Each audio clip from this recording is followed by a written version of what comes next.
Salut et bienvenue sur ma chaîne YouTube. Moi c'est Maëva, je suis photographe à Nantes et je suis spécialisée dans la photo de mode et la photographie de portrait. En mode, je vais être plutôt spécialisée sur tout ce qui va être marque éco-responsable, dans un style vintage, soit dans un style très très coloré. Si vous me suivez sur Insta, vous voyez très bien de quoi je veux parler.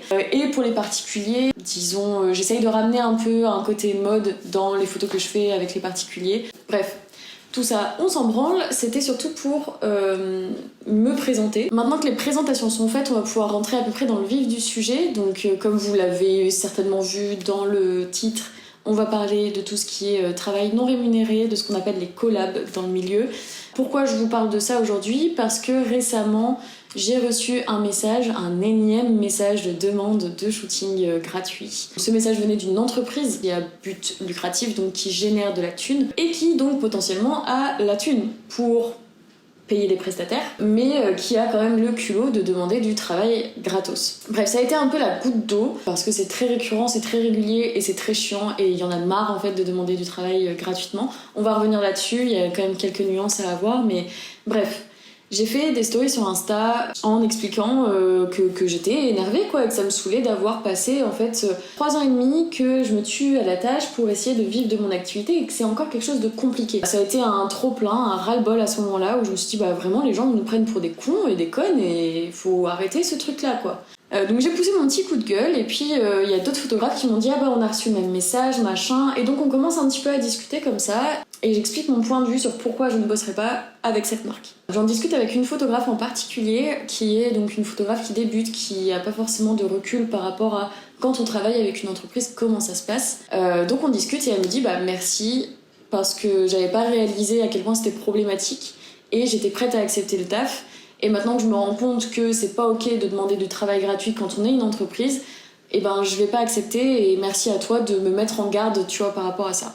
Et une autre personne me dit c'est quand même vachement dommage que tes conseils que tu donnes en story, ce soit qu'en story et qu'on n'y ait accès que pendant 24 heures. Du coup, ce serait cool de faire un format long.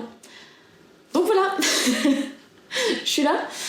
Alors déjà, c'est quoi une collab ? C'est quoi un travail non rémunéré ? En quoi ça consiste ? La plupart du temps, quand t'es photographe, des personnes qui vont te demander des collabs, ça va être des modèles photos.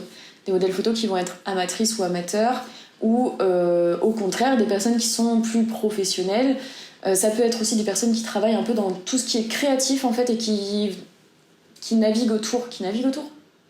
Qui gravitent autour, c'est plus ça le mot, qui gravitent autour de la photo. Par exemple, je sais pas moi, des stylistes, des set designers. Je sais pas si c'est propre à la photo ou pas, mais quand on parle de collab en photo, c'est quasiment à 100% sûr qu'on parle de travail non rémunéré. Ça peut être vachement cool de faire des collabs et il faut en faire. Ça permet de s'améliorer dans son domaine, ça permet d'expérimenter plein de choses, de rencontrer des personnes aussi, ça fait faire des connexions dans le domaine. C'est vraiment cool, mais il faut savoir choisir les collaborations qu'on fait et c'est pour ça qu'aujourd'hui je vous fais cette vidéo pour vous démonter le profil de collaboration qu'on vous propose qui n'est pas bon pour vous. Donc là, je vais vous parler seulement des collaborations qui sont demandées par les entreprises. Donc des entreprises qui génèrent de l'argent, qui font du bénéfice, qui font du chiffre d'affaires, qui viennent te demander à toi de travailler pour 0€.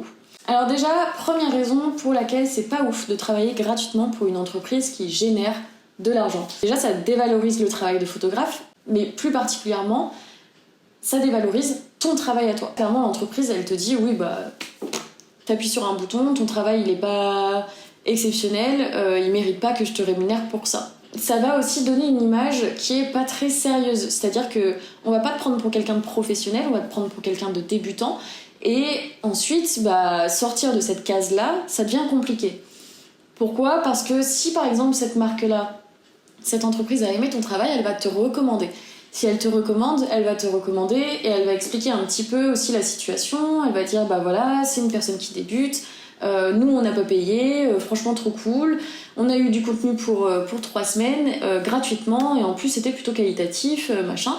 Donc la marque ensuite à qui tu as été recommandé va se dire on va faire la même chose. Donc on va contacter ce photographe ou cette photographe en lui disant que notre collègue a eu des photos gratuitement, pourquoi pas nous quoi. Ensuite, sur ce genre de collaboration, comme ça a pu être le cas pour l'entreprise qui m'a contactée, dont je vous ai parlé au début, elles peuvent te proposer de te payer en visibilité.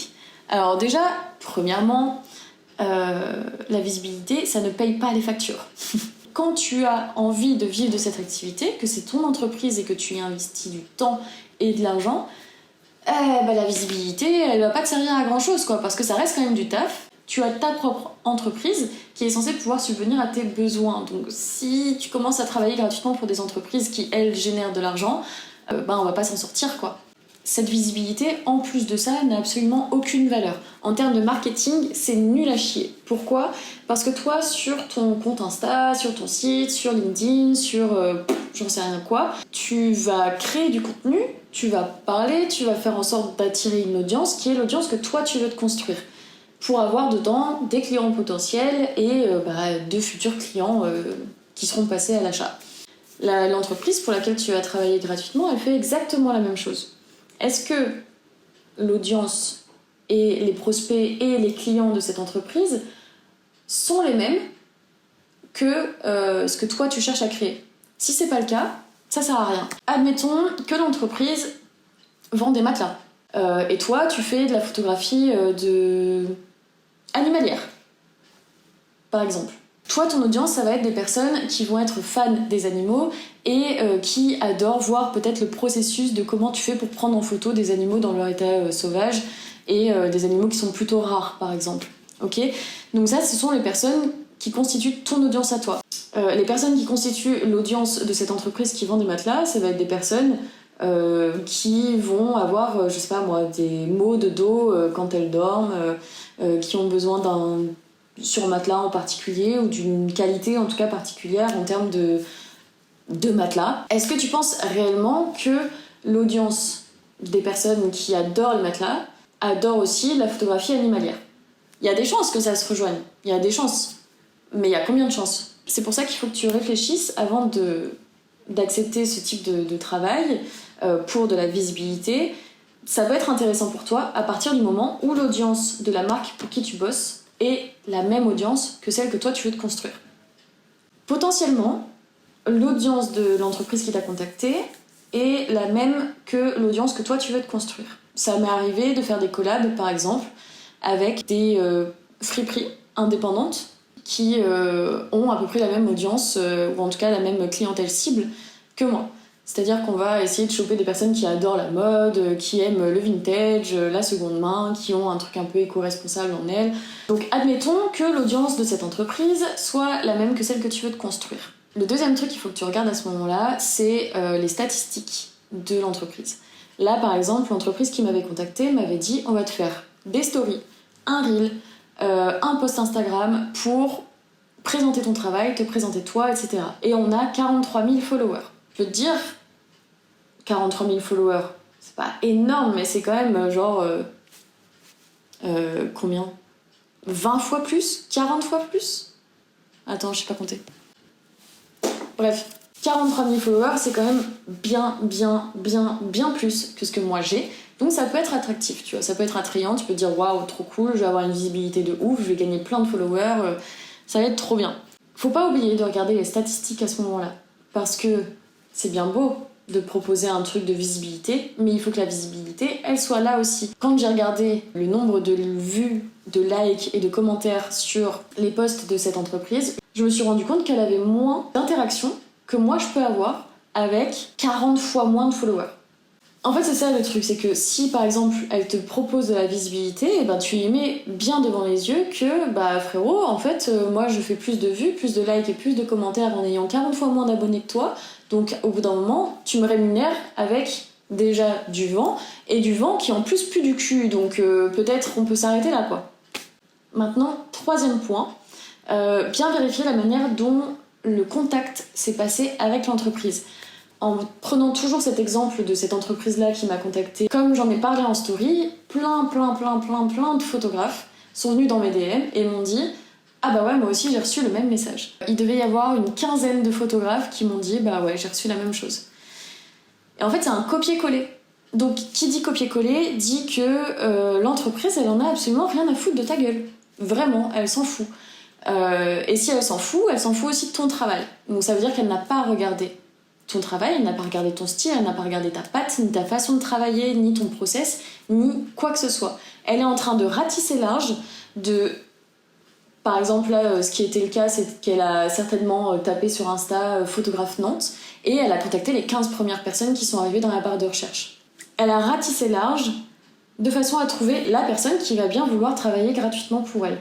Ça veut dire que si tu viens à travailler pour elle, alors qu'elle n'a pas regardé ton style de photo, mais que toi tu dis ah, c'est bon, c'est un projet non rémunéré, il faut bien que je puisse utiliser ce projet-là dans mon book, dans mon portfolio, sur mon Instagram, et que ça montre aussi un peu ma patte et mon style, donc je vais travailler avec ma patte et mon style. Mais en fait, l'entreprise derrière, elle va être là genre c'est pas ce qu'on voulait, ce qui est normal, puisque elle ne t'a pas sélectionné pour ton style, elle t'a sélectionné pour ta gratuité. Le truc que ça va faire par la suite, c'est qu'elle va te demander 1000 retours. Elle va te dire bah non mais ça va pas, les couleurs ça va pas, le cadrage ça va pas, nanani nanana. Tu vas devoir passer des heures et des heures et des heures à retoucher les photos pour que ça puisse rentrer dans leur style, dans leur ligne éditoriale, dans leur identité visuelle, etc. Et finalement, ça va être des photos que tu ne vas pas pouvoir utiliser pour toi. Tu pourras pas les utiliser sur ton Insta, tu pourras pas les utiliser sur ton site, ni pour prospecter, ni pour rien du tout, parce que ça ne te correspond pas et ça ne représente pas ton style. En plus de ça, ce que ça va faire, c'est clairement baisser ton estime de toi-même et l'estime que tu as pour ton travail. Parce que tu as tellement passé de temps à reprendre tes photos que tu vas dire, mais en fait, juste, j'ai mal bossé. Alors que non, t'as bossé de la manière que toi, tu aimes, et pas que la marque aime. Aussi, un autre truc qui s'est passé quand la marque m'a contactée, c'est que je suis allée un petit peu voir sur son Insta et regarder les photos qu'elle avait postées.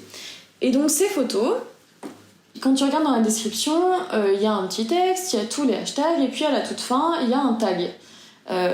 Tag que j'ai supposé être le tag des photographes.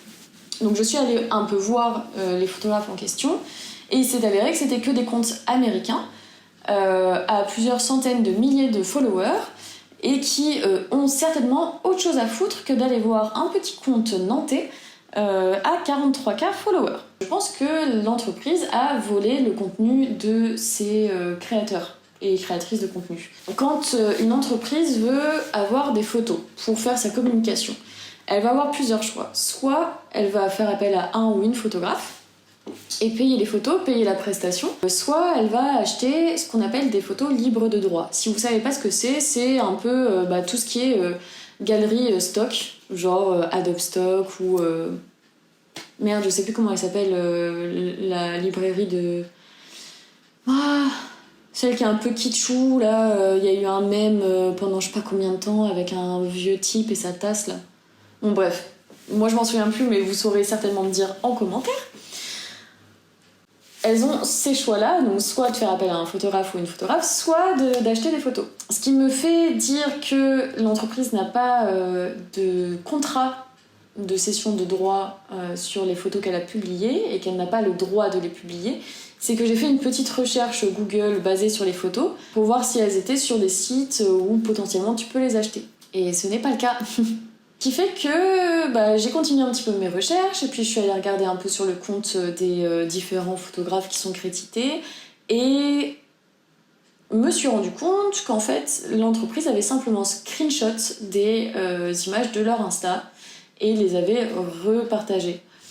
Et en fait le problème avec ça, c'est même si l'entreprise a tagué le photographe ou la photographe, il n'y a pas cession de droit des images derrière et donc elle n'a pas le cadre, le droit pour les utiliser, ces photos. La cession de droit, ça sert à créer un cadre autour de l'utilisation des photos. Ça va être en fonction de la notoriété de la marque. Par exemple, tu vas pas facturer la même chose à Nike qu'à la petite épicerie du coin. Ça va être en fonction du temps, de la durée de l'utilisation et des supports d'utilisation, si ça va être sur les réseaux sociaux, sur site internet, imprimé. Ça va pas être la même chose si t'imprimes un petit flyer à 5 comme ça, que tu vas distribuer à 10 personnes dans la rue, que si tu imprimes des photos qui vont être affichées sur Times Square. Voilà. Ça détermine le prix de la cession de droit. Et donc c'est quelque chose que tu achètes. Toi, en tant que photographe, tu peux ne pas la facturer. C'est à ton bon vouloir, on va dire. c'est pas obligatoire de la facturer, mais par contre, il y a toujours un contrat de cession de droit.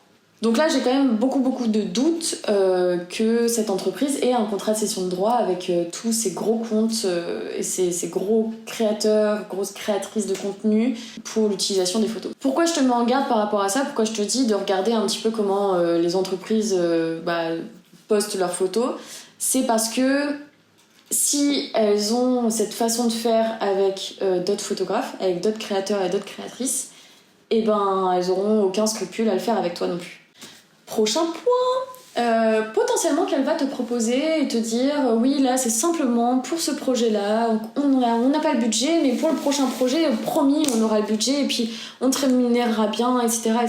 C'est attrayant, tu te dis, tu fais une première expérience, tu fais connaissance avec la marque et la fois d'après, du coup tu seras payé et ça c'est quand même vachement cool. Alors déjà de 1, pourquoi elle t'a pas payé la première fois?